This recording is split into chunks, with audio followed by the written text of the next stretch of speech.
Hello, welcome to the Columbus Metropolitan Club. I'm Mindy Wright, a member of CMC's Board of Trustees and the director of the nonprofit Higher Education Alliance.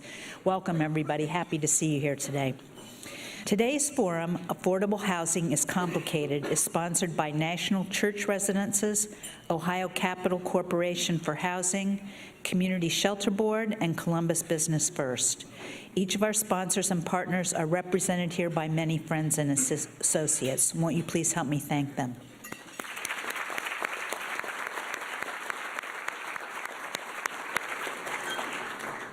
And now, please help me welcome Peg Mortal, President of Ohio Capital Corporation for Housing, to introduce our forum.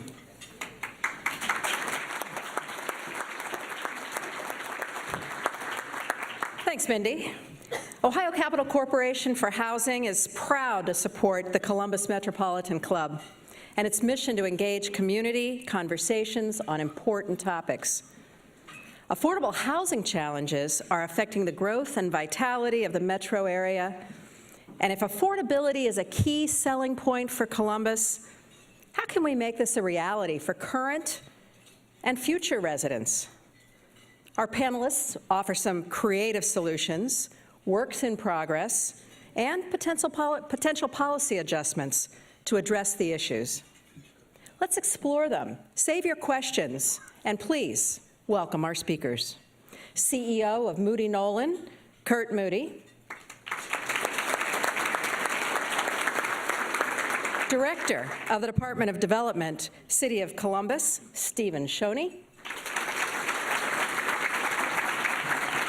Vice President, Real Estate and Development at Homeport, Leah Evans.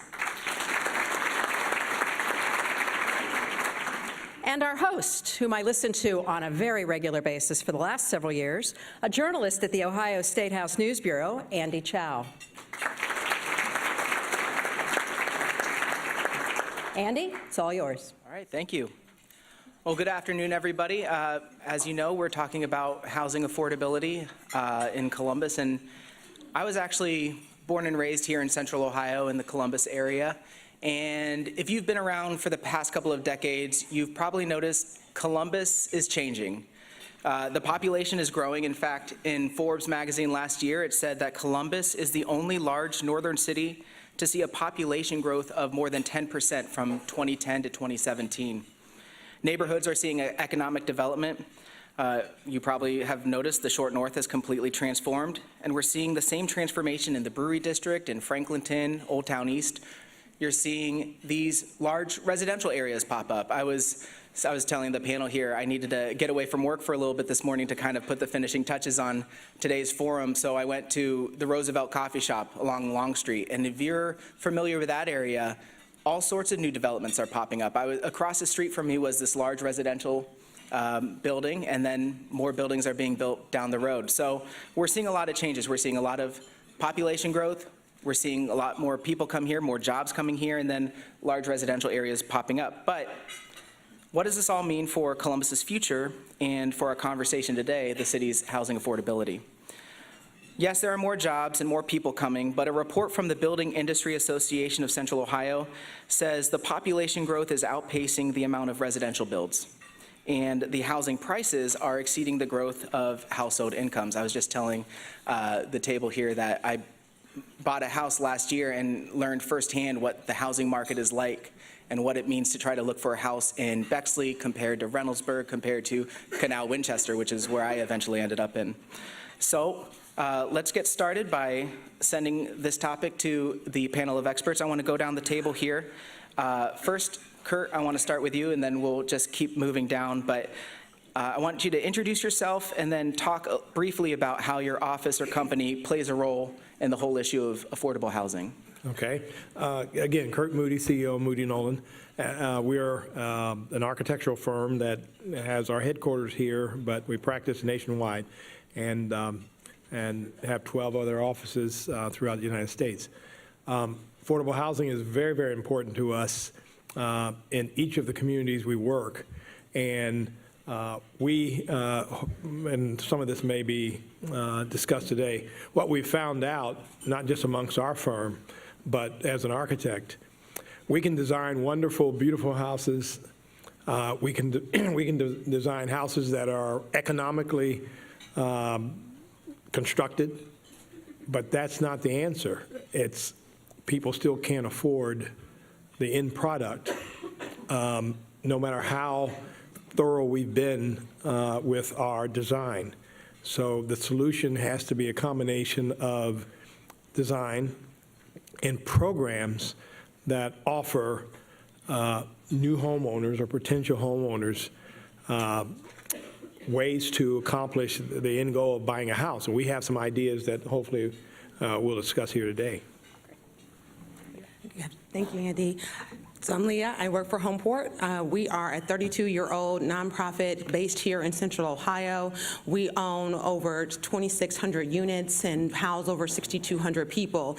And our role is to be a development partner with the community. We are great partners with our city and with our county and with our other municipalities because we want to be a solution to the housing needs that the community brings forward. So when we talk about affordability in my context, generally, yes, it relates to tax credits or subsidy or some sort of assistance that we get to develop housing, but affordability is a much broader topic than that. Affordability is relative, and we've tried to use different words. So we call it attainable housing, we call it workforce. We change what we call it so it doesn't have the stigma that's attached to it, but affordability is a widespread problem across our community, as Andy was alluding to. As we grow and market pressures come on the existing housing stock, then the need for not just our families that are making minimum wage, our families that are making $12, $15 an hour, $20 an hour can't go out to the marketplace and afford what's being built or what's being built for sale. So we really look to be a widespread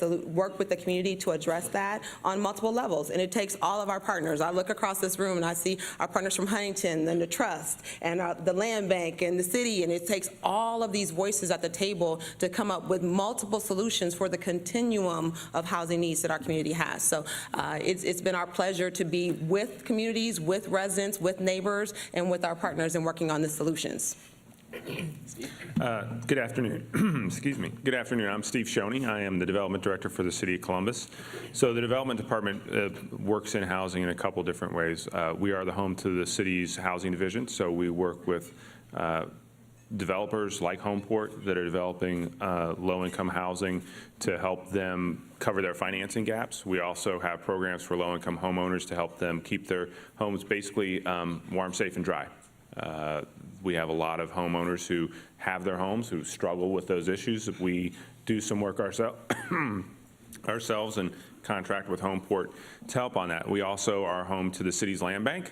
We own, looking at John Turner's 1,600-ish formerly vacant and abandoned properties, that if you have any interest in acquiring one, please see John Turner after,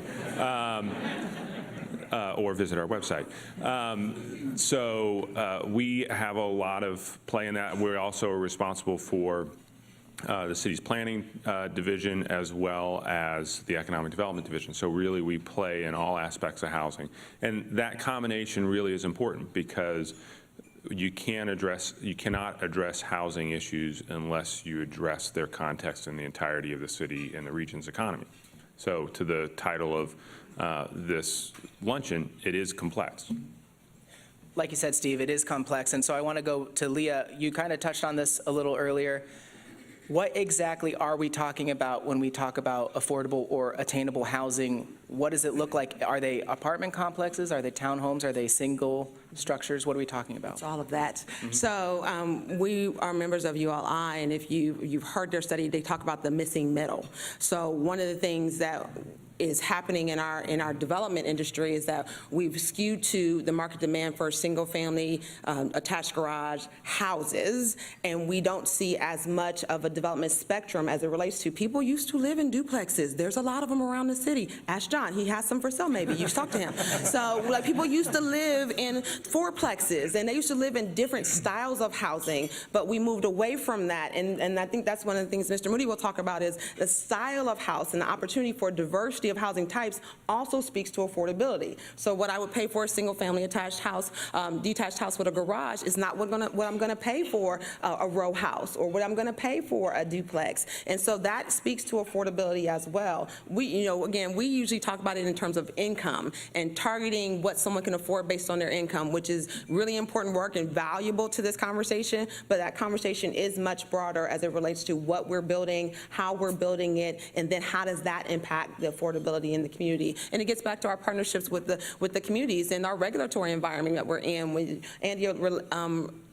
spoke back about the BIA study, they were here a few months ago talking about, what are the pressures on the development community and why aren't we keeping up with this demand as we've brought in new population and new jobs and there's a demand for housing. And so we have to walk in step with our partners on the public sector to be able to address that need and be able to address that affordability across the spectrum. And Andy, to answer the question a little differently, I think when you think about it, you can divide the housing affordability spectrum into a few different buckets. When folks talk about market rate housing, they're talking about basically housing that doesn't have any subsidy, is built for folks making, households making, let's call it, I don't know, $65,000+ a year. Then you have a middle income tier. The median household income in Columbus is, let's call it in the Columbus region is, let's call it $62,000 a year. I'm looking at William Murdoch to make sure I got my numbers right. He's nodding. So $62,000 a year is median household income. So if you look at households between, let's say $45,000 a year and $60,000 a year, let's call that kind of middle income. Folks will refer to that as workforce housing. You've got that chunk of the market that all operates kind of the same. And then you've got another chunk of the market that's, let's call it $40,000 to $25,000 a year that operates in a certain fashion. And then you've got below $25,000 a year. And in that category below $25,000 a year, you're dealing with populations that have serious barriers to work.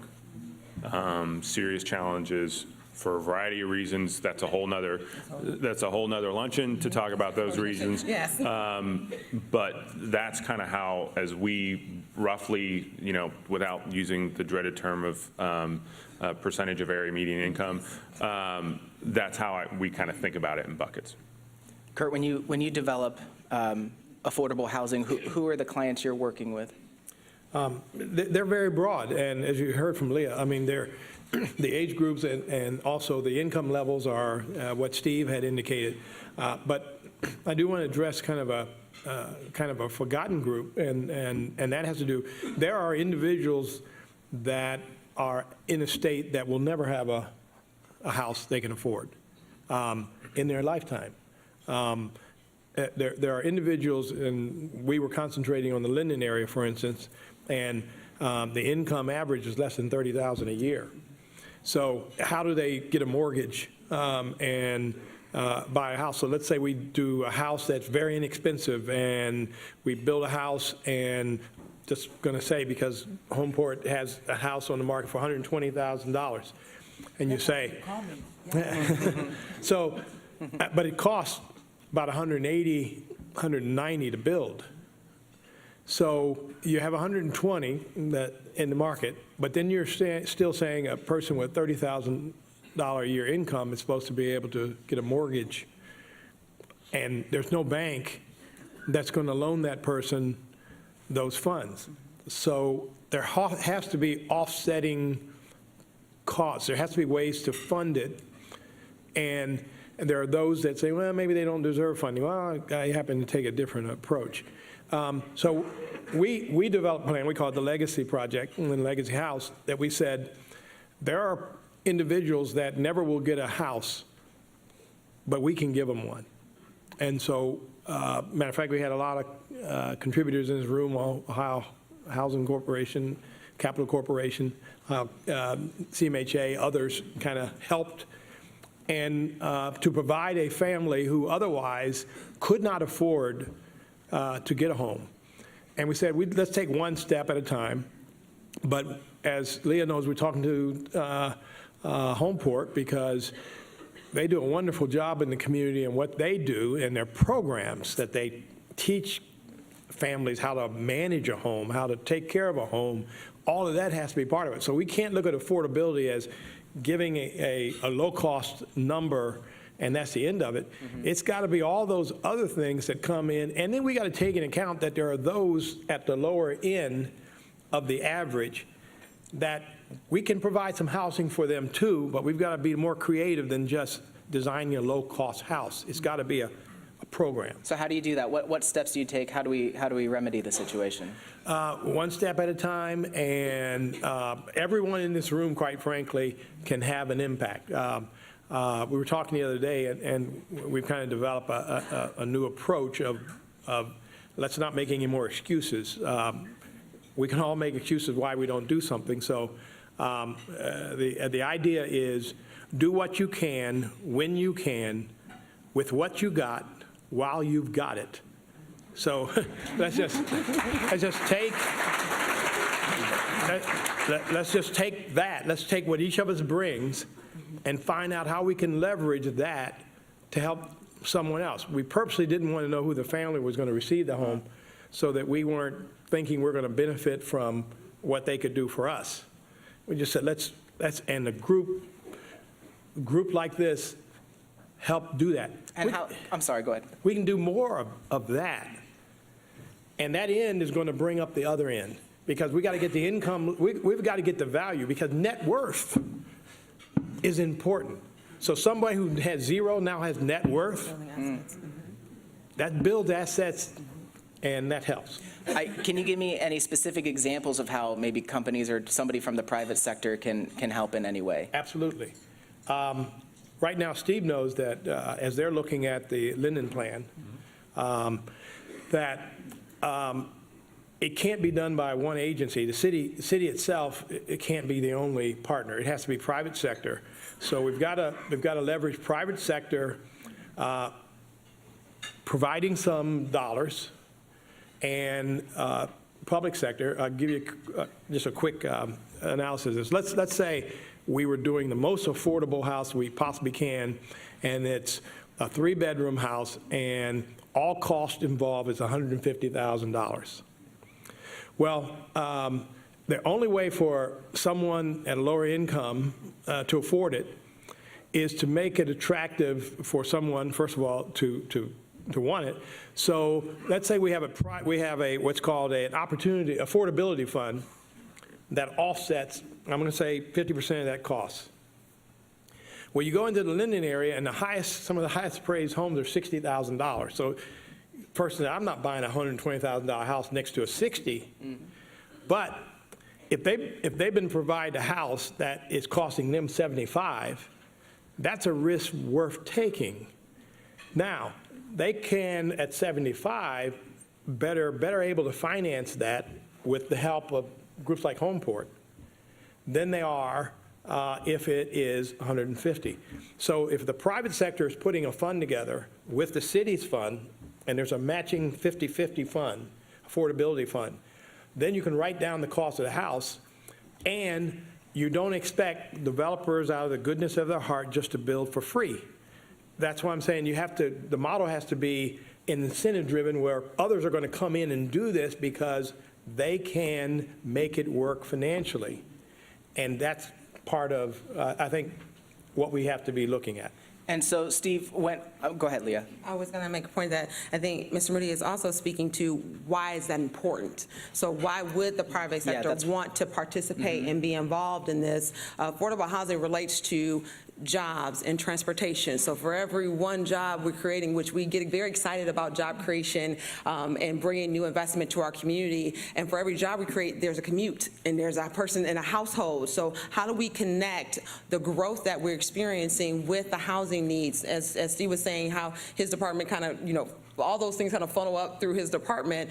as we look at it as a community, it's about community development. And it's not just housing conversation. It really is about how do we link where people live with where they work? How do we link where people live with how they get to work? And so that there's a value to our private sector partners in participating in this work with us. And it's not just, oh, we need to house as many people as possible. We can't get to the numbers. There's not a big enough fund. We're excited about the $50 million that the city is proposing for May. Go out and vote. But we know that that's not even a drop up to what it's really going to take for our region to experience the kind of growth in affordable housing that will propel us forward in the future. So I think we need to stay consistent with connecting the growth in our region to the housing needs that our community is experiencing at every level of the spectrum. As Steve, was alluding to, we have a different incomes, a different set of needs. So that housing may be in our permanent supportive housing space. It may be in our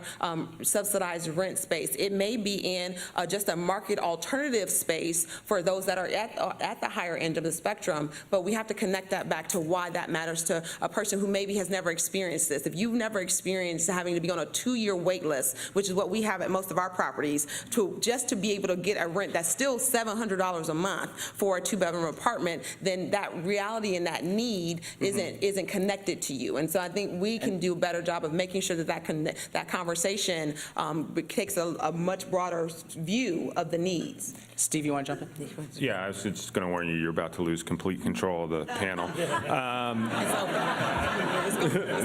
Yeah. So a couple of thoughts. One is I'm going to throw a little, this is a little dose of reality. With the model that Curt outlined for you, there's a $50,000 gap in that house that has to be made up by somebody. 50,000, and there's a gap of 54,000 housing units, according to the Affordable Housing Alliance in the city. For every 10,000 housing units, if you have a if you have a gap of $50,000 per housing units, for every 10,000, that's $500 million. Where's that going? Yeah. It's right in that check. So that is not a problem the city of Columbus can take on, right? I mean, let's just be blunt, and let's recognize the scale of the issue. It is a problem that is going to take cooperation at all levels of government, and it's going to take cooperation from the private sector. I think what we're lucky with in this community is we do have private sector leaders like Curt, like we have one of the things that as I go around the country and I talk to folks and I talk about the great things in our community, one of the things that we're really blessed by is we're blessed by a local development community that's involved and cares and gets the issues. When you have the CEO of MI Homes taking on this issue and talking about it as publicly as Bobby did, and great work from our friends at Business First and kind of highlighting the issue in their piece. That's great. We've got banks that are really engaged, and I'm really hopeful about some things we've been working on with some folks about, how do we bring some more private sector dollars. We've got a lot of tools, but the challenge is huge. And I think one thing that we get a lot of times really focused on the housing part of the solution, but less than a year ago, we gave, I'm looking out the window to make sure I'm saying this right. Yeah, we gave every hospitality worker working in a place that you can see out the window about $1,000 a year raise, effectively, when we put in place the CPAS program, where every employee working in a building within the Capitol Crossroads, I'm looking at Cleve to make sure I get this right, because Cleve Ricksecker with the downtown special improvement districts and Morpsey and Coda worked really hard on this. If you work in one of those buildings now and your employer is participating, you get a free bus pass. That translates to $1,000 a year of expense, and it's an incredibly efficient way to deliver that kind of a subsidy. Yeah, I didn't do any, that's applause for them. I didn't do any of the work, I just talked about it. I think that's the kind of solutions that when we think about affordability, it's it's thinking about affordability in its totality. So, Steve, with that in mind, let's take a broader look at the whole issue. Why should companies care if there is affordable housing out there? Why should it matter to the private sector to take on this issue? Oh, that's easy. It's so the other, yeah, it is. So the other side of the other hat that the other side of the world, the other side of my brain, however you want to phrase it, is the economic development side. And the advantage for Columbus traditionally has been that we are a low-cost, high-value community. As our housing and transportation costs rise, that is eroding. And it is eroding significantly. And we're hearing that from our employers. We're hearing that from people who are looking at our community from the outside to come in new, those who are trying to expand. It is an issue that I think the corporate community and the business community is finding. People want I think I've said this here before, but excuse me if you've heard me say it before, previously. In the past, economic development was all about how far are you from a 4-lane limited access highway. Do you have a rail line? What's the size? How many kV can you deliver? How much gas can you deliver to the site? Today, it's how many people and what is their skill set. And we're blessed to have the equivalent of the world's largest 20th century coal mine, iron ore mine, an electric power plant with The Ohio State University in terms of generating that massive raw input into the economy. But if people can't afford to live here, if that cost of living gets passed on ultimately to the employers, because they're the ones who have to pay the employees. And so it really does matter. And it matters not just with the housing, but it also matters with the transportation. So Hold on. Because I'm Go ahead, real quick. I told you lost. We're going to stay here because though that is what we want to happen, that's not always necessarily what we see happening. So though that is a very clear reason that our private sector community should be really engaged in wanting to address this topic, until it actually affects them, until you have a plant where they cannot get employees there, then the reality of that is that are they really going to carve off 2 acres on that site for us to do a housing project? So I think we need to push that conversation so that we can have more creative solutions. Like the bus pass is a great creative solution to getting workers where you need to. Let's take that to the next step whereby we are participating. Our coastal partners and peers like us have been doing, for lack of a better word, called the company towns, where they are working in tandem with their business generating and job generating centers to put housing where they are. And that's, kind of like you go to the next level and take that next step so that you have a more tangible reality of what you're saying becomes in practice. Okay, I'll wrap it up. And I think, we talk about the Columbus way, but let's address that to all of our issues and not just the things that people get excited about. Steve and I know each other from back in the day when it was Ohio Department of Development, no longer, now ODSA, and people get excited about jobs. They want to hear about the new plant opening, and they want to hear about the newest innovation and new technology coming in their community. People don't get excited about the projects that we bring. We just went through a very challenging community engagement process on a couple of projects that we presented to OFA this year. And so people don't get excited about the new 75-unit apartment building coming in next door to them. So how do we create that same desire and link what you're saying back to the actual work that's happening for the development activity? And Leah, you bring up a great point. What are we talking about when it comes to location? How important is location? Curt, the house you were talking about was in Linden. How important is it to have the right location, especially when it comes to how close you are to the jobs that are available? It's essential, but there are challenges with that for this reason. Any of us that decide we want to move, buy a place, we're going to take in certain factors. Is it secure, safe for our kids, families, all of those things? So where those areas in the city don't have those factors, then it's less desirable. So what happens? You don't see the activity. You see activity concentrated where it is more desirable. You see the same standard of living You don't see your standard of living going down. You're not worried about your neighbor not taking care of their property. All of those things become drivers in where people decide to live and where we are normally hired to then design a complex or facilities for those individuals. So those areas become hot growth areas.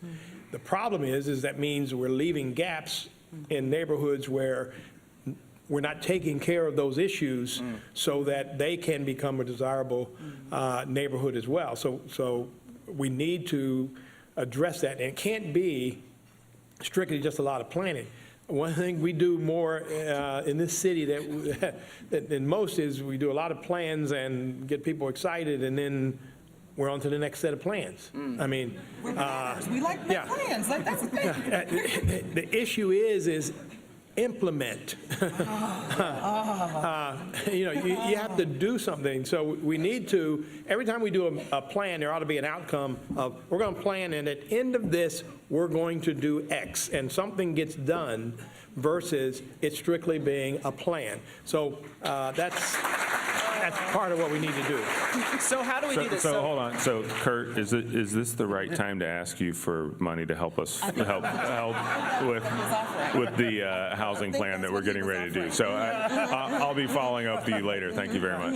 You can So invoice him. I have a follow-up question, but I want to let everyone know that we're coming up close to the Q&A time. So, if you have a question, please step up to the microphone over here. Don't be shy. But first, let me throw out this last question.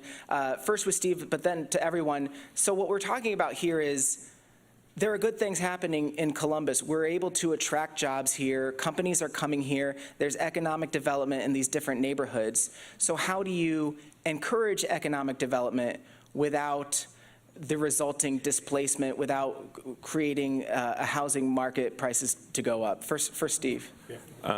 So if you have to leave and get to your 3 o'clock appointment, you can go ahead and leave now. I won't be done by the time we finish. I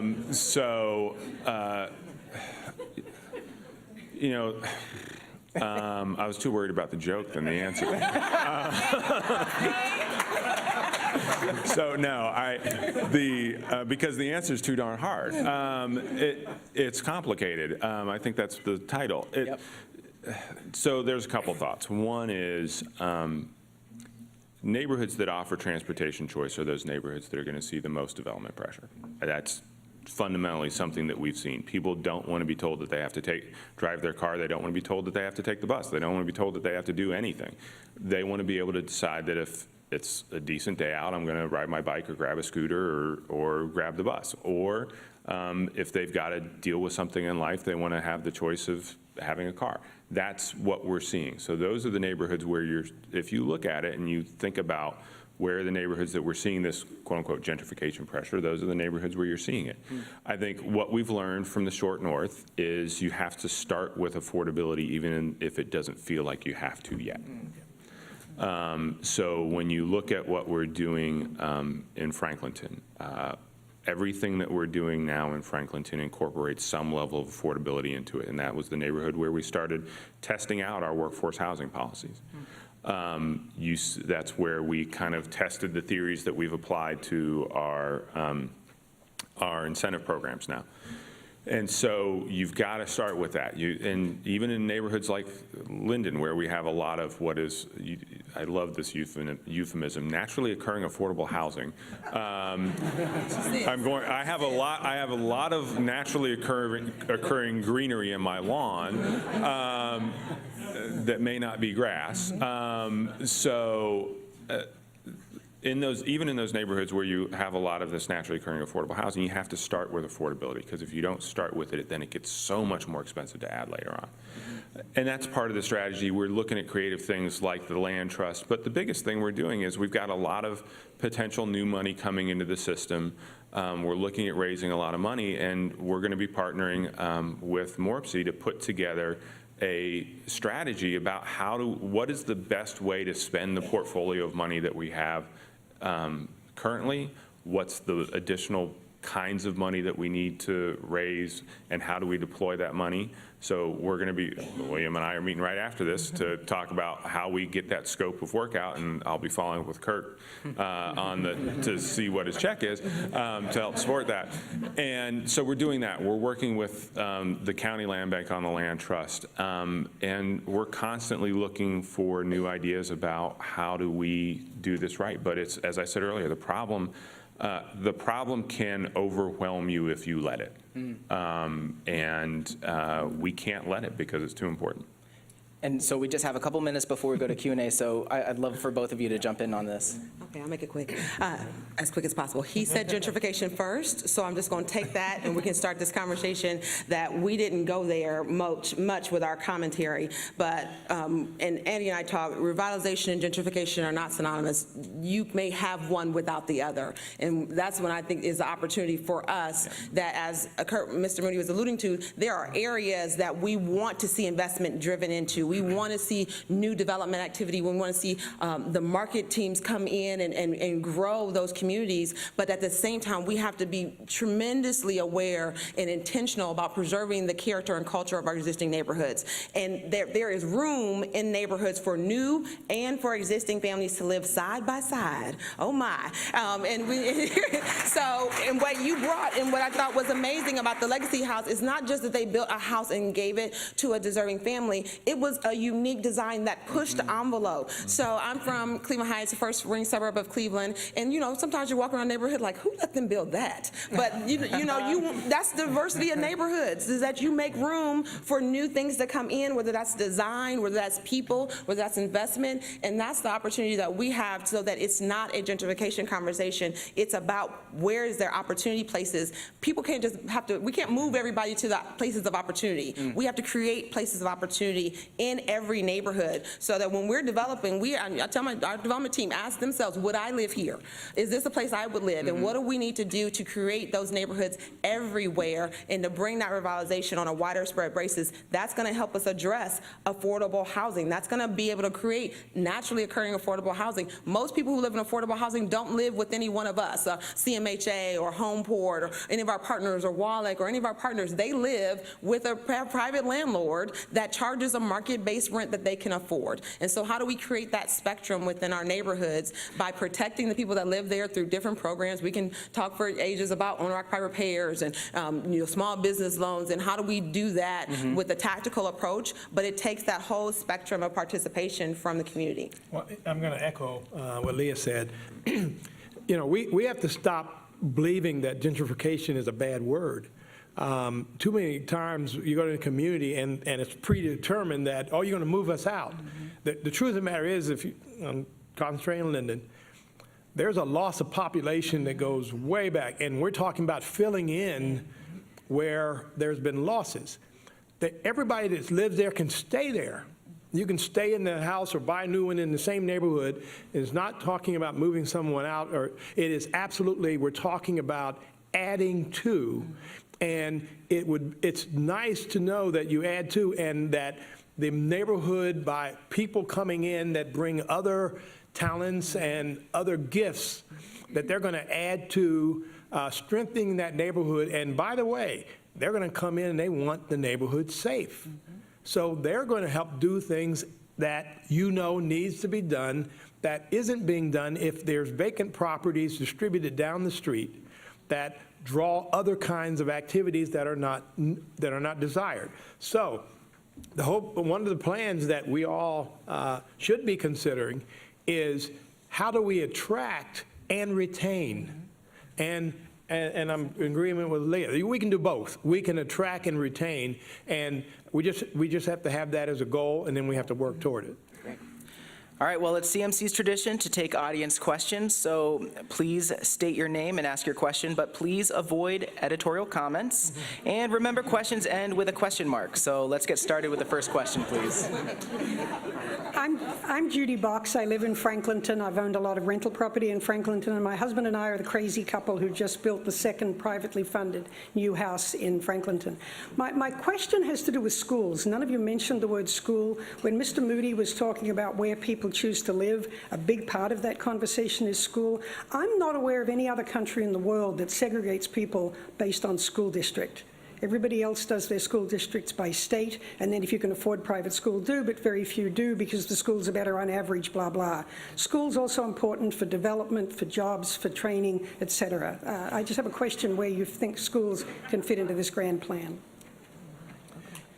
Okay, Dr. Leah, Box. this is something you and I talked about we last talked week. about this. Yeah, okay, Dr. Box, thank you. Well, thank you for that question on the front end. So I will share with you an experience from us on the Near East Side. So we developed and sold 70 homes on the Near East Side starting in 2004. And our experience was this, that people without children were very willing to move into the neighborhood. And when they started to look at their options and their lives changed, then they tended to want to move. But what happened for us is that we had a tremendous partner impact, so OSU, CMHA, and the city, that came in with a strategy to address the feeder pattern for the Near East Side.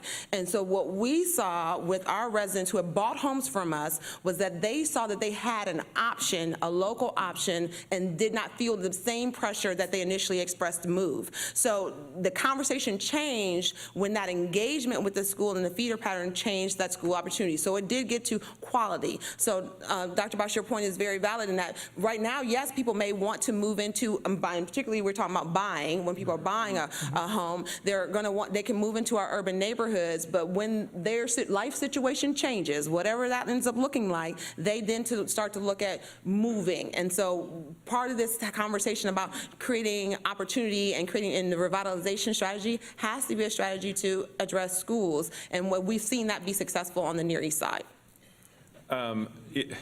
Boy, that's a big, it's a big question. Everything Leah said, ditto. I guess it does bring up the point that, this is not just a Central City issue. The city of Columbus includes 19 school districts.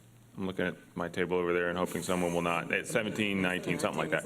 A lot of school districts. And so we do see it, and we think this is addressing affordable housing is something that's not just kind of a downtown and surrounding neighborhoods issue, but it's something that really has to be a regional issue. So part of this is, it's not right to say we should segregate people by income into a certain school district. There are great schools within Columbus City Schools, but Columbus City Schools is not for everyone. And, look, people deserve to have a choice. I have been blessed enough in my life, and I've had enough privilege in my life to have options in terms of where I send my kids. Everybody, there's nothing more fundamental than people having the ability to send their kids to a good school. Hello, I'm Sonia Nelson, and I proudly serve as the AVP of Resident Initiatives for Columbus Metropolitan Housing Authority. So for those that do not know, CMHA has a home ownership program. So those that receive a subsidy is able to transfer that subsidy into purchasing a home. So, so when we talk about serving those that are income below $30,000, that's a program that is there that supports that group. How do you suggest we strategize to make that more impactful? And is this a program for those that know about it that you think that can be replicated for other organizations? Yes, Sonia. So we've sold, I know, I'm just talking, doing all the talking. I'm sorry. So we actually recently went through a transaction with CMHA for one of our lease option residents to buy through your program. It's a tremendous program. The self-sufficiency program really does support the family throughout the process. So not only are they learning about home buying and saving and their financial capabilities, but what can they do next? What we find is that we do have barriers with families that are either not just their first-time homeowners, their first-generation homeowners. And so that education piece is so critical to build the internal capacity and the internal will to want to move into home ownership so that we can have more absorption. I would love to talk more about how we can work together more closely on that. We have families buy at our American Addition neighborhood, and one of the things that they did not know. So the taxes went up, so they called us because the taxes went up. And I'm like, who else would they going to call? And so I think I'm looking over here at Hope and Curtis. and John on the land trust. One of the things about the community land trust is that there's an ongoing relationship with you and the land trust. And so as a home buyer, you have a resource to call when things come up that you don't know how to address. And that's that safety net that we're talking about. When you're talking about moving people and building wealth and building assets, and they're going up from low income maybe to a middle income, they have a safety net. They have something behind them that gave them the support to continue that growth in income, whether that was they had enough resources to go get some more training or to school, they had enough resources to be able to purchase a home. They had some level of support, and when you don't have a support network amongst your family or friends or your network, then that's an outside opportunity for that network to be created. So I think there is a lot of work that we could do to continue to encourage participation. And then I'm going to also shout out our private lending partners, because that was one of the challenges with that buyer we just had, was that the loan officer didn't know about the program, and so they didn't understand how to underwrite it when CMAJ is paying part of the mortgage and the buyer's paying a part. And so that learning and being with partners like Huntington that knows some of these things helps us be able to do more of that activity, because it's not so much of a wide gap in the learning experience. But it is part of growth. The eroding middle class, part of that is that people don't have the wealth building and the asset building. So we are able to make that connection, then we are able to grow and be the middle class city that we say that we are, and create that opportunity for more people. Curt, did you have anything to add to that? Well, again, as an architect, I really lean on those that understand those programs more than me. All I want to do is design a really nice house and somebody buy it. So that's Next question? All right, I guess we have 4 more people in line, so we're going to try to get to each question. So let's try to keep it as brief as possible, even though I know how complicated the issue is. Yes? My name is Becky Westerfelt, and I'm with Huckleberry House. We're obviously interested in people, young adults in particular, who are trying to launch into their first home, usually rental. And one of the questions that we keep coming up to, and I think that it's a developer question, is there's so many cool ideas, and we've had developers come talk to us about kind of alternatives to the traditional apartment, which often doesn't work for a young adult. But it feels like those projects are immediately marketed to the middle class, where they have parents that can sign for them. So I'm just kind of wondering how, because some of these ideas are exactly right. It's a weird combination of private and shared space and, opportunities to do that. But it feels like it goes immediately pretty expensive before it's even done. So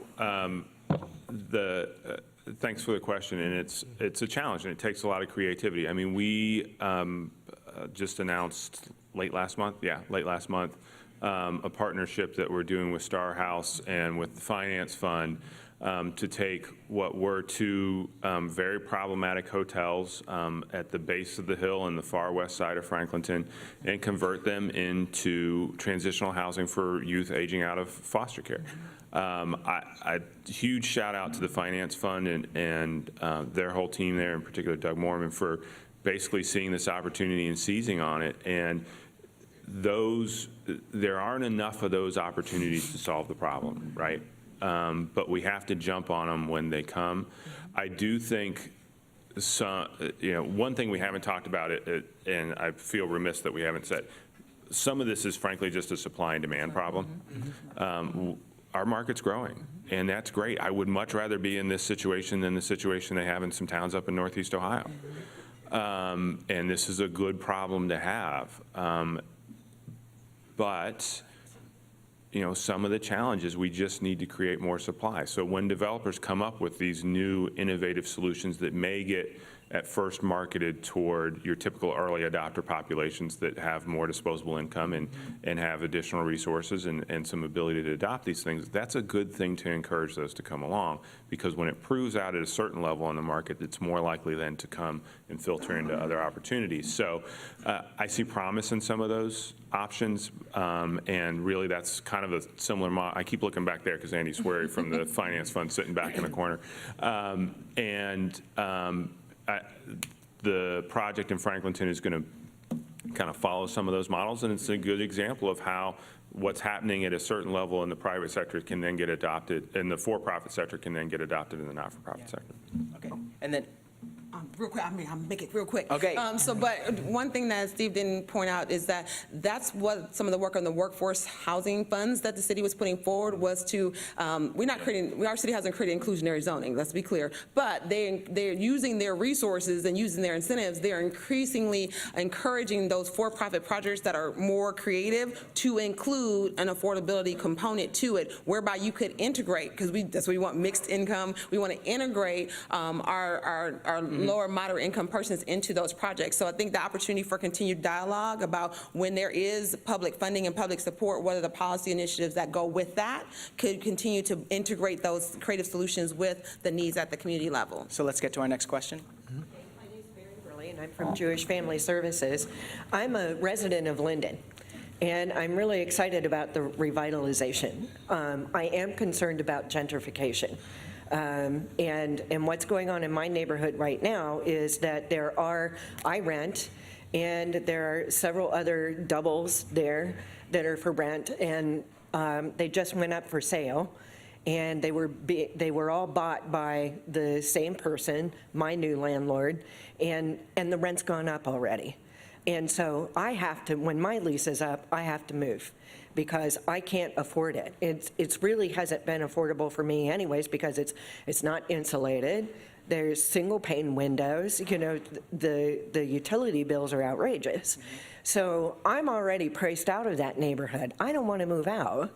I want to stay there. I don't see, one of the things, I know that Homeport has a project that they want to put in there. I'm all for it. But I don't see any real effort, especially by the area commission, to do outreach to a lot of the residents. The only outreach they do is on Facebook. Not everybody's on Facebook. And so not everyone's on their page. And so you're talking about rent control, or what can be done? Or? Well, rent control, but I think that the residents who are going to be affected by this the most are the ones that need to be brought in, and they aren't being brought in. So how do we bring people into the fold when it comes to these new buys and new landlords? I mean, it's a tough question. I mean, we just went through a really long process in Linden that involved a lot of outreach in developing the One Linden plan that was done by my colleagues in the Department of Neighborhoods. Carla Williams Scott and Nick Bankston led that along with our friends from the Neighborhood Design Center. And there was a ton of outreach, and there are a lot of issues. I think there are a couple things that we can do. Number one is we do fund programs through the Urban League and through the free legal help, legal aid, thank you, to help with tenant rights and those issues. But fundamentally, I mean, there is a fundamental problem in that if a public or not-for-profit entity doesn't own it or doesn't have kind of a spot in the chain of title, we don't have any ability to control the rent. I will tell you, the rent control sometimes comes up. Just being realistic, I would guess that the first move that the city of Columbus made to put in rent control would be preempted by the Statehouse. So, you know, we can talk theoretically about that, but that's not a solution that I think is one that's practical. So it is a problem where you've got properties that there isn't a public or not-for-profit level of kind of ownership, which then allows you to have some control on the rent. So next question, please. We have two more. We're going to try to get through them real quickly. Sorry, like we said, this is complicated, so.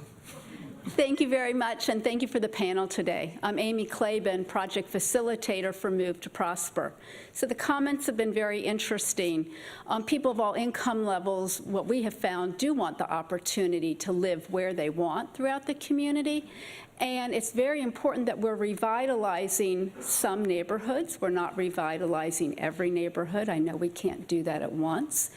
But what are we doing to provide the opportunity for mixed income housing everywhere in our region, not just in some places, so that people who want the choice to be able to live in other neighborhoods, for whatever reason, it's their personal choice, have that opportunity. So thank you. One of the things that's going on, and again, we're not the only office working with a series of developers for housing of different types. But, we work with the Castor organization in the Franklinton area, delivering some market rate housing. What you're hearing about the housing, and this is something that Steve knows very well in the city, is the mayor has determined that when there is housing, that he wants a level of affordability as part of that for mixed income families. And so every new proposed project going forward is supposed to identify how it's going to address affordable market rate housing as part of that development plan. And some of that is slated for the side of Peninsula as the work is being conceptualized there. So there is at least some movement throughout the entire community, not just on one side of town, to try to address that. But it's going to be an ongoing effort. Real quick, I will just say that, thank you, Amy. We are working on a project in Whitehall right now that would be more of a workforce. Again, to Steve's point about the buckets, it'd be more the people making the $40,000. But the challenge is really about NIMBYism. So we obviously didn't have a conversation about that today, but the challenge is really as we go into any neighborhood, whether it's City of Columbus or one of our surrounding suburban partners, it really is a conversation about how open are people to multifamily developments, period, because it doesn't matter what the income is. I'm getting zoning for residential use. And so multifamily development periods are very challenging in the marketplace because people feel like the burden's on the schools and the burden's on the other infrastructure in the community. And so when we talk about the regulatory, which goes back to Mr. Schottenstein and his talk about density, we're really going to have to continue that conversation at a regional level about being able to get support for multifamily development that can include mixed income elements for groups like us or CMHA. I know they've done some work moving to being able to acquire properties that already exist. And so that's really a different way to address bringing more opportunity to moderate income families and lower moderate income families. And so there's so much more we could talk about. So let's go to our last question, but I'm gonna volunteer everybody up here that maybe you can catch them afterwards too to talk about it more. But let's go to our last question and let's try to finish this program. Yeah, the Bob Schottenstein article that was mentioned earlier essentially proposed high density as a solution to affordability, but there are profound implications, as Curt Moody knows as an architect and as I know as an architect, to building high density. You have to plan long range, you have to make infrastructure improvements, you have to have transportation in place, preferably mass transit, and I don't see that happening on any kind of scale. I see smart cities that came up with a fantastic idea to integrate inner city neighborhoods with jobs, education, and healthcare, but then turn around and advocate automated vehicles, which I don't see on the road very often, as the solution to that problem. So I'm wondering who's looking at this with an eye on the near future as opposed to the long term. Let's let Steve take that last question. That sounds like a great topic for another CMC. That was, again, the joke first. That is something that we're working very actively. We've been in a partnership with MORPC and 7 other municipalities to look at what would it mean to achieve certain levels of density from how does density, what do certain levels of density and certain along certain corridors mean for what we could support in terms of transit? And that's the first step in answering your question. Thank you very much. Well, I don't know about you all, but I certainly learned a lot today. We encourage you to continue the...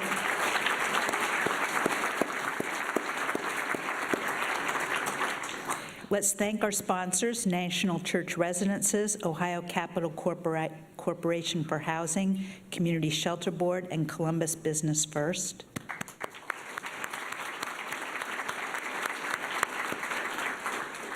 And our wonderful speakers, Curt Moody, Steve Schoeny, Leah Evans, and Andy Chow.